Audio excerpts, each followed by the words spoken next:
बिहार में 11 नई satellite township बनाने की योजना सरकार कर रही है और इसका ऐलान भी हो चुका है। लेकिन कई ऐसे लोग हैं जिन्हें अपना जमीन बेचना है।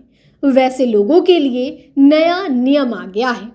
दरअसल ग्रीनफील्ड सैटेलाइट टाउनशिप के दायरे में आने वाली जमीन मालिकों की सुविधा के लिए सरकार ने मानक संचालन प्रक्रिया एसओपी जारी कर दी है।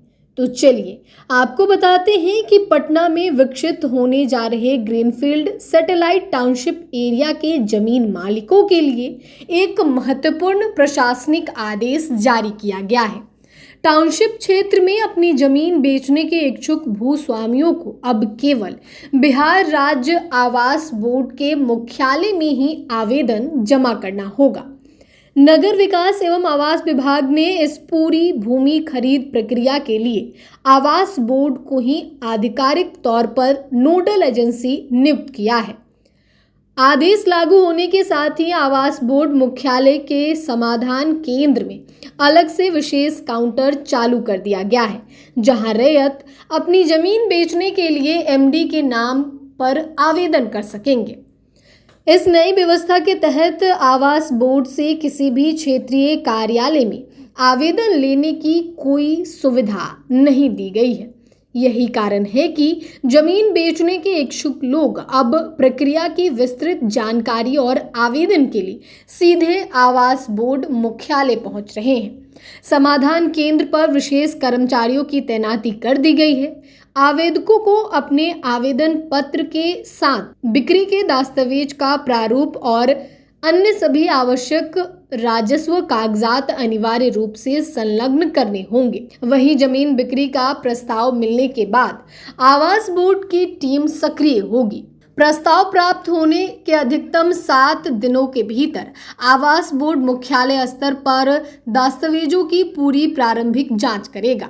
अगर रैयत की ओर से सौंपे गए जमीन के कागजात और दस्तावेज सही पाए जाते हैं तो आवास बोर्ड इस प्रस्ताव को आगे की कार्रवाई के लिए संबंधित जिला मजिस्ट्रेट, डीएम या कमिश्नर के पास फॉरवर्ड कर देगा।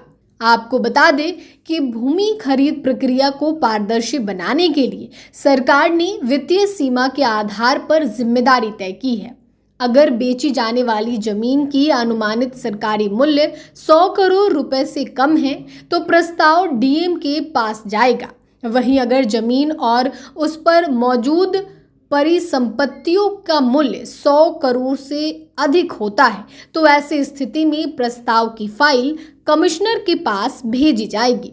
तो ऐसे में अगर आपका जमीन सैटेलाइट टाउनशिप के एरिया में आता है तो आप सीधे आवास बोर्ड, जो कि सरकार की ओर से तय किया गया है, वहां जाकर आवेदन करके आप अपनी जमीन को बेच सकते हैं। कई बार ऐसा देखा जाता है कि सैटेलाइट एरिया और टाउनशिप के दायरे में आने वाली जमीन बेचने के लिए लोगों को कार्यालय का चक्कर काटना होता है, लेकिन सरकार के द्वारा ये नई नियम ला दी गई है ताकि जमीन की बिक्री में किसी तरीके की परेशानी ना हो।